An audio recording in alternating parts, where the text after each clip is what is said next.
Welcome everyone to Beat the Bookie. It's a joy to be back at one of CitrusTV's most fun shows, and it's an honor to have a chance to pull BTB out of the mud a little bit this semester, because it really feels like there's been a bad run of things over the last few semesters, and I'll be completely honest, that actually includes me as well. Before we get to any of the saving that I'm going to do, we need to look at some of the results from my good friend Gabe Perrin. Now, I got to say, I love that futures bet he put on Ludwig Oberg to win the Masters, but overall, still in the red for my Midwestern buddy. And when you take a glance at the overall standings, no surprise, it's Griffin at the top. I mean, that guy an animal, of course, and really the only one I think on that list who actually gambles with any type of regularity. So you can see that his profits have paid off. 37, he's the only guy in the green. I'm hoping to join him. You know, I would be happy with second place, to be honest. We've got some bets to get to. Lacrosse time, obviously, toward the end of February. So let's do it. It's time to beat the bookie. Hey, Jerry, you better yell! Show me the money! Show me the money! The final days of February are extra exciting, and that's because it means that it is almost March. And if you're a college basketball fan, it does not get much better than that. Obviously, here at CitrusTV, we are locked into all of the craziness that may transpire in the final days of the regular season before conference tournaments get underway in less than 2 weeks. So let's get things started with our best bets for the week. We start in a revitalized ACC, a conference that only received 4 bids to the NCAA tournament a year ago. If you think about what that would look like this year, it sounds completely crazy. Completely back is what the ACC is. And outside of the Big 12, there hasn't been a more exciting conference to watch in 2026. And there's certainly an argument to be made that the upper echelon squads are pretty unmatched throughout the rest of the nation as well. Well, our first stop on our best bets includes, no question, the top 2 of the bunch in the conference. Number 1, Duke, and number 11, Virginia. The Hoos are playing some fantastic basketball after a down year last season. Head coach Ryan Odom has returned the Cavaliers to their consistent competitive glory. Duke, on the other hand, looks like an NBA team most nights, but I think that Virginia hangs with them. I've got $10 on Virginia to cover at plus 9.5.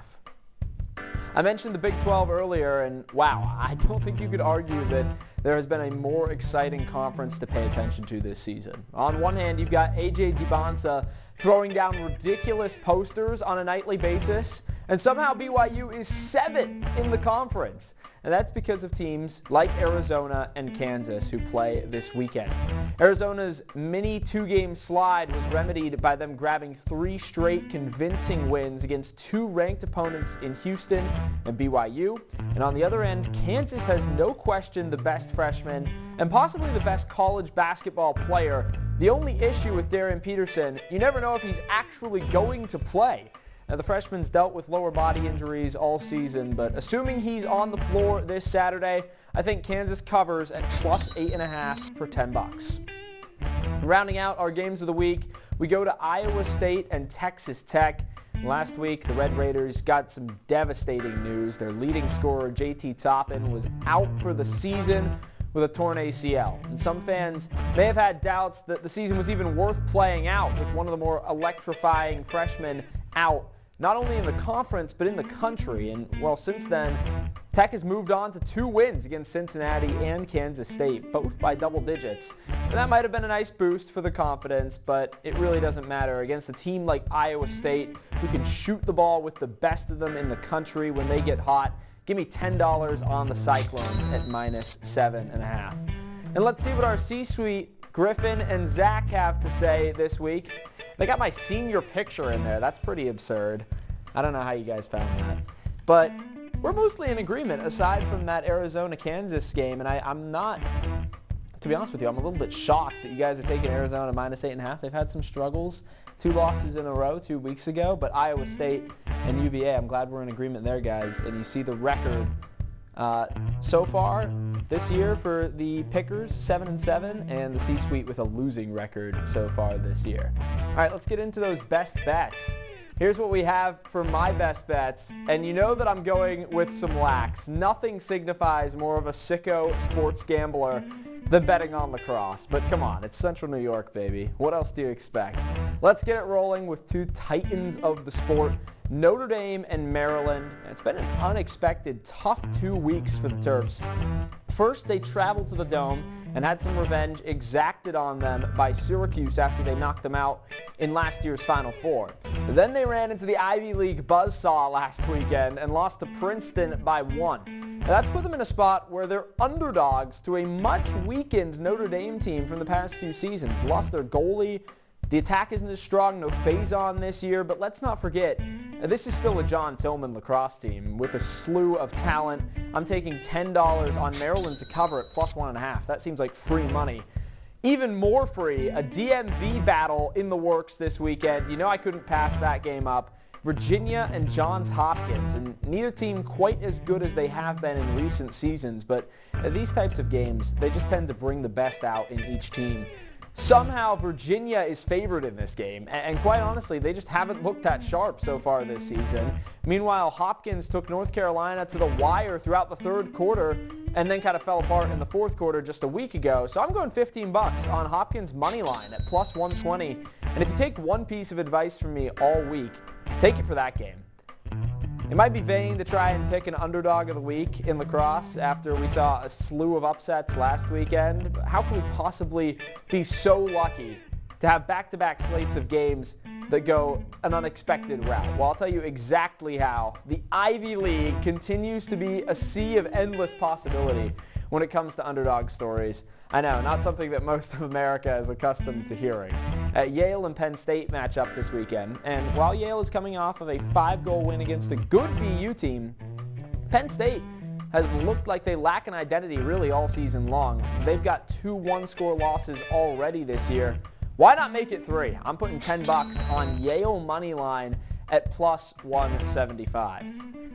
For my lock of the week, we're going back to basketball. Illinois and Michigan, 2 of the most electrifying offenses in the country. You remember when Michigan scored like 100 points in 5 straight games in November?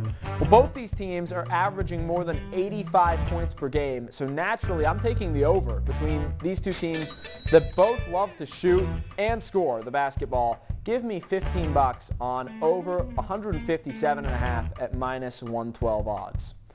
It's futures time. I already mentioned the potential that Kansas has earlier in the program, and I'll be honest, the top of the country in college basketball looks pretty solidified right now. You have teams like Duke, Michigan, Arizona, and Iowa State that seem like they can hardly lose unless it's to each other. Kansas, on the other hand, had a rocky season at times. In early December, they were unranked, but Bill Self's unbelievable streak of winning like 1 million home games in a row on Monday night has me believing in the Jayhawks because they picked up 2 of those wins. If Darian Peterson can stay healthy, I think they could make a serious run. With March right around the corner, I say the Jayhawks make a run all the way to the Final Four. Give me $5 at +550 for the Jayhawks to join some of college basketball's top talent in the Final Four. And when we look at all of the future bets so far this year, we've only got losses so far. We're -20.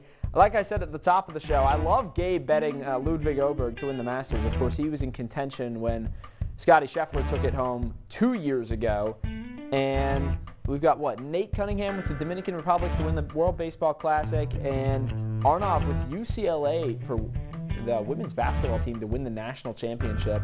And top one, we've got Rams to beat Pats in Super Bowl. I think he means, I'm not really, I guess that was at the start of the NFL playoffs. So a loss for Griff there as well. I was thinking it was the Seahawks who were playing, so he was close. He had one team.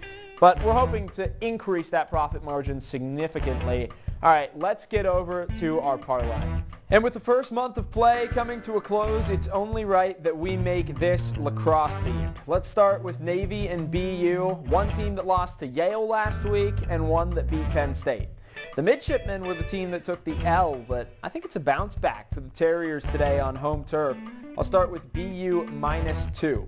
Now, there's one thing with lacrosse poll voting, it's going to be reactionary. You might win and be number 1, or you might lose, and who the hell knows where you're going to end up. But Georgetown and Ohio State are 2 teams that truly exemplify the craziness of college lacrosse. The Buckeyes are 5-0 and really yet to be tested. Georgetown, on the other hand, has only played 2 games this year, both against tough opponents.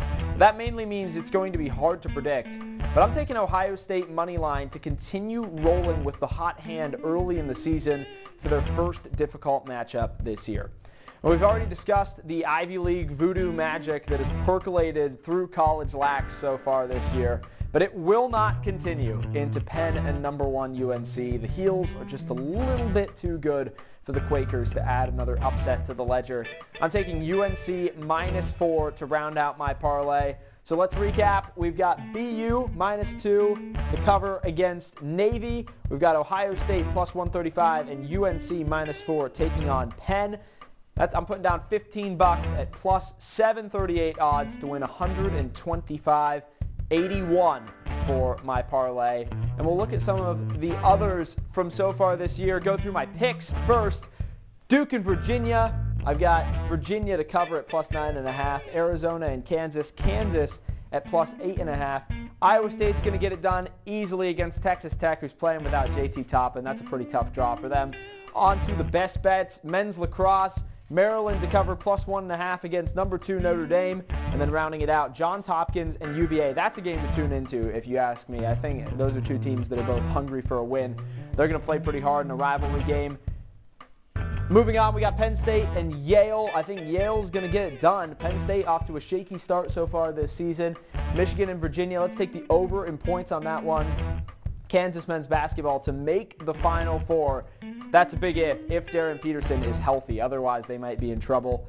And Navy, BU, Ohio State money line going up against Georgetown, and UNC against Penn. That's the parlay, and that's all we've got on Beat the Bookie. Thanks to our producers, Zach Ventola and Griffin Bloomstein, running everything. Matt Parry, our sports director. Happy betting, happy lacrosse season. Conference play is right around the corner. That's all we got. So long from Beat the Bookie.